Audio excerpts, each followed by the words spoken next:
2027 आप किस निगाह से देख रही हैं? क्योंकि आप बहुत बड़ी नेता हैं महिला में, और वो भी जनपद जौनपुर की मानी नेता। देखिए, जहाँ तक 2027 की बात कर रहे हैं, हम 2027 से भी बहुत आगे तक देख रहे हैं। 27 में भी कमल खिलेगा, उसके आने वाले कल में भी कमल खिलेगा, लगातार कमल खिलेगा। क्योंकि कमल खिलाने के लिए हमारी पार्टी ने काम किया है। कमल खिलाने के लिए, सरकार बनाने के लिए हमारी पार्टी ने रात दिन काम किया है। उसका एक नमूना मैं दिखा रही हूँ। आज जब 42, 44, 45 डिग्री का तापमान चल रहा है, ऐसे में भारतीय जनता पार्टी के कार्यकर्ता, चाहे वो सांसद हो, चाहे विधायक हो, चाहे मंत्री हो, हर व्यक्ति गांव-गांव में जाकर के अपने कार्यकर्ताओं से मिल रहा है। ये भारतीय जनता पार्टी की जो पहचान है और जो हमारी भारतीय जनता पार्टी का ये एक नीति और नियम है कि हम सबका साथ, सबका विकास, सबका विश्वास करेंगे। ये जो हमारा फार्मूला है, इस फार्मूले पर हमें पूरा भरोसा, अपने अपने काम के ऊपर हमें पूरा भरोसा, अपने प्रधानमंत्री मोदी जी के ऊपर पूरा विश्वास, आदरणीय योगी आदित्यनाथ जी के ऊपर कि देश और प्रदेश की जनता भारतीय जनता पार्टी का चयन जरूर करेगी। मैडम, जान लीजिए कि लोग जानना चाहते हैं कि कुछ आपसे सीखना चाहते हैं, कार्यकर्ता भी आपके पार्टी के और यहाँ की जनता भी ये मांग करती है। अगर हम ग्राउंड जीरो पे रिपोर्टिंग करने अगर जाते हैं तो अपने जीवन की सबसे बड़ी वो पेड़ा आप बता दीजिए जो कि आपका टर्निंग पॉइंट रहा हो। हमारे जीवन में बहुत सारी टर्निंग पॉइंट आए हैं, बहुत सारी प्रेरणा आई है। छोटी उम्र में विधायक बनना, विधायक बनने के बाद संघर्ष करना, पार्टी का बहुत जनाधार नहीं था, भारतीय जनता पार्टी पर बड़ा संगठन नहीं था। ऐसे में ग्रामीण क्षेत्र में महिला होकर के जाना, मिलना, संपर्क करना, रास्ते नहीं थे, सड़क नहीं थी, पुलिया नहीं थी, बिजली नहीं थी, बहुत संघर्ष था। हम गाड़ियों में नहीं चले, हम बाइक में चले, हम स्कूटर में चले, हम पैदल चले, बहुत सारे स्मरण हैं।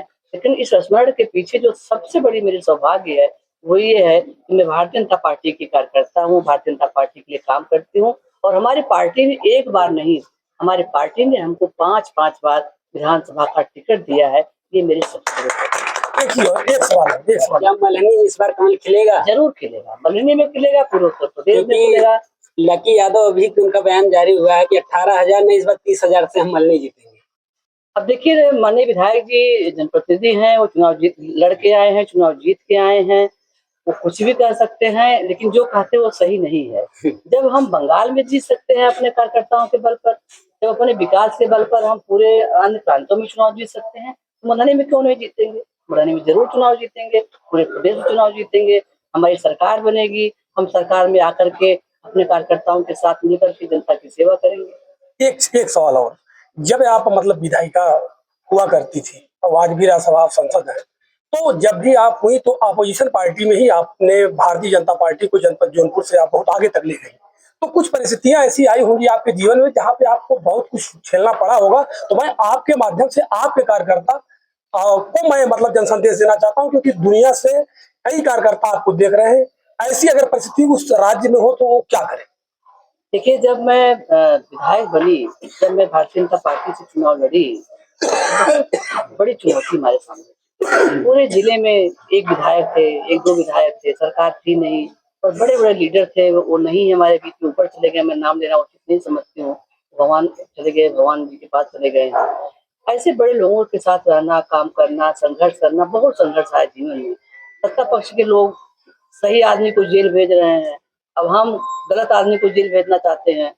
विपक्ष बिरादरी के नाम पर, जात के नाम पर, इस नाम पर ऐसे-ऐसे लोगों के खिलाफ गैंगस्टर, फर्जी मुकदमा, जितना भी गंदा से गंदा काम हो सकता था, उनके गुंडे क्या-क्या नहीं करते थे, लेकिन मैं सबके लिए भिड़ती थी। और भिड़ने के लिए मेरे पास कोई भी आए, मैंने कभी किसी की जात नहीं पूछी, मैंने किसी का नाम नहीं पूछा, मैंने कभी किसी का गाँव नहीं पूछा कि आप कहाँ से आए हो, आप मेरे पास आए हैं, अगर आपकी बात जायज़ है तो मैं जरूर संघर्ष करूंगी आपके लिए। और ये विश्वास है, अगर हमारा संघर्ष सही के लिए है तो सफलता हमको जरूर मिलेगी। बहुत बहुत धन्यवाद मैडम, बहुत बहुत धन्यवाद।